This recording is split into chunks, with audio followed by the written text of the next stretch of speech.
Ciao and welcome to The Sweetest Kind of Deaths, Week 9, The Illusion of Assimilation as Identity. The second time that I came back to America, we landed in downtown Los Angeles. It wasn't the glossy skyline of the postcards that you might see today.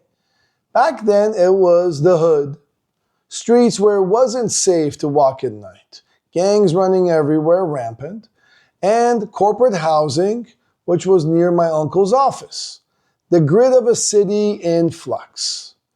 I entered 4th grade, and I was sent to school in Chinatown. Imagine having a wrist toy watch that had a secret slot where my mom would put a 25-cent quarter in it for me to catch a bus to my school. No language, no direction, and no protection but Spider-Man's watch. I would get off the bus and I would enter the school to begin a journey. And I walk into a classroom where every child speaks a language that I didn't know. And your teachers don't even seem to know how to speak English either. I was the only non-Chinese kid in school. At 9 years old, I became a foreigner twice over. But in that strange classroom, identity began to take root. I wasn't alone anymore. My cousin, Artemis, playful, creative, and her younger brother, Cyrus, blonde hair and blue eyes, a boy who looked like California itself, became my closest companions. They were more than cousins. They were my siblings on this side of the Atlantic. Excited to be a part of something bigger, my uncle chased the American dream again.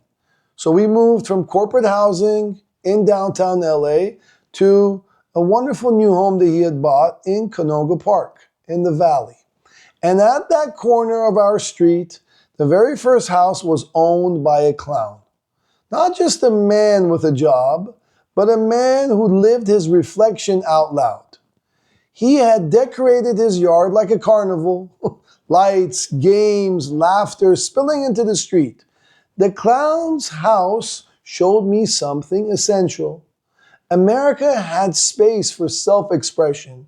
Freedom didn't always come in speeches. Sometimes it came in painted fences and circus colors on a front lawn. And it seeped into me. I found myself put toward this new land. G.I. Joes, little plastic warriors teaching me about leadership and teamwork, and basketball, the sport that would shape my discipline, my friendships, and my future mentors. But it wasn't all carnival and courts. Our house filled up real quick. Another uncle arrived, newly married, bringing his bride from Iran. One house, too many adults, kids bouncing off the walls, chaos that only immigrant families can understand. By 6th grade, I had moved to Palms. By 7th, since my parents' office was in Westwood, I enrolled in Emerson Junior High so I can be near them. And that's where the real shift happened. Westwood wasn't just a neighborhood. It was my family's first office, the Research and Education Center for Persian Language, or RECPL for short. It was the first Persian library and school outside of Iran. My parents' dream, a place where books bridged continents and community formed around language and culture. And it was in Westwood where my introduction to real basketball began, through a man named Steve, coach, mentor, and friend. So here's what I learned in those years. Assimilation is not identity. There is a lie whispered to every immigrant, every outsider. If you want to belong, erase yourself, blend in, try to speak perfectly, look the part. But the truth is, identity is forged in the combination and not the erasure. For me, it was the clown houses and the Persian books, cousins and G.I. Joes, ration lines in Tehran, and fast breaks on a basketball court in Westwood. I was not one thing or the other. I was the collision of both. And so are you.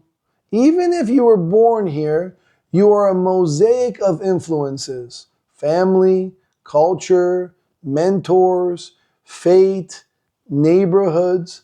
Identity is not assimilation.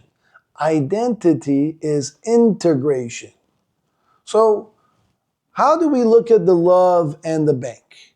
Love makes the distinction clear. When we look at leadership through stewardship, you don't lead by erasing yourself. You lead by stewarding who you are. Opportunity through creativity, assimilation copies. Identity creates. My mother's book, the Persian library. Creativity forged belonging without erasure. And the vision that unites. The clown's carnival house didn't ask permission. It invited neighbors to see joy. And that's vision. And empowerment, which leads to enrichment. True belonging empowers you to enrich others. I wasn't just the immigrant kid.